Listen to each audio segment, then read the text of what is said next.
Morjesta! Tänään käydään ottamassa kuvia Suonenjoella.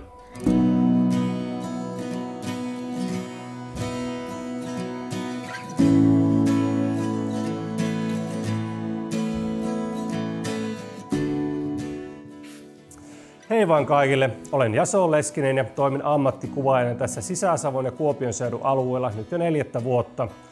Minulla oli matkailualayritys Helsingissä ennen koronaa. Opetin ihmisiä valokuvaamaan siellä ja kierrettiin Helsingissä ottamassa kuvia. Haluaisin juuri tarjoamaan tätä palvelua nyt täällä Suonenjoella.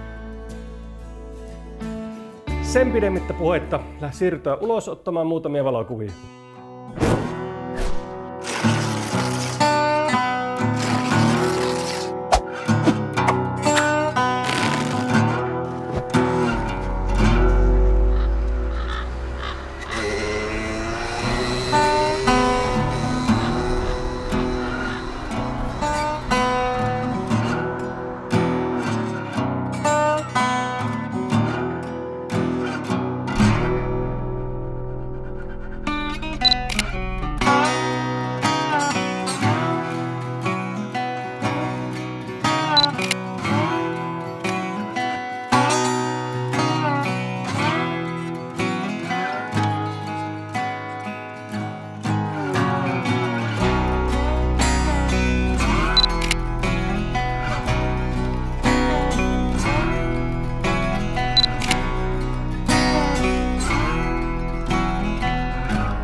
No niin, nyt onkin ensimmäinen pätkä takana. Lähdettiin tuosta valokuvastudiolta ja kierrettiin Suonenjoen vanhan kaupungin puolta. Sain muutamia hyviä kuvia. Keli on tänään ihan miellyttävä, että on pitkät varjot. Kuvaan tämmöisellä vähän vanhemmalla kameralla mustavalkokuvia. Ja tosi miellyttävä, etin tosiaan varjoja, tekstuureita, symmetriaa ja erilaisia sommitteluja.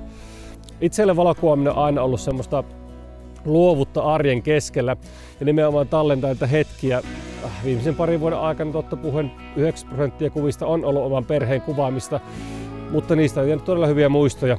Itse aloitin valokuvaamisen tuossa 2010. Asuin silloin Australiassa, vähän semmoisessa syrjemmässä kaupungissa Canberran vieressä, eikä ole oikein mitään tekemistä.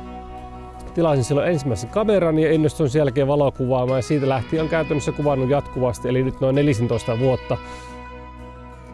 Mikä valokuvaamisessa mulle on tärkeää on nimenomaan sellainen uuden opettelu ja asioiden näkeminen uudessa valossa. Eli mulle valokuvassa harrastus on tuonut nimenomaan semmoista, kun kävelen kaupungilla, katson koko ajan uusia asioita, nimenomaan etin niitä sommitteluja, symmetriaa, valoja ja varjoja ja myös ne pieniä yksityiskohtia, laajia kokonaisuuksia. Valokuvassa harrastus on nimenomaan siitä hyvä, että sitä voi tehdä hyvin pienelläkin budjetilla omaan tahtiin ja useammissa keliolosuhteissa. Valokuvauskierroksen tarkoituksena on innoittaa aloittamaan valokuvauksen harrastaminen. Aikaisempaa kokemusta ei tarvita, mutta kännykkä tai kamera täytyy kierroksella olla mukana. Pointtina on kuitenkin kiertää Suonenjokea yhdessä, ottaa kuvia ja pitää hauskaa.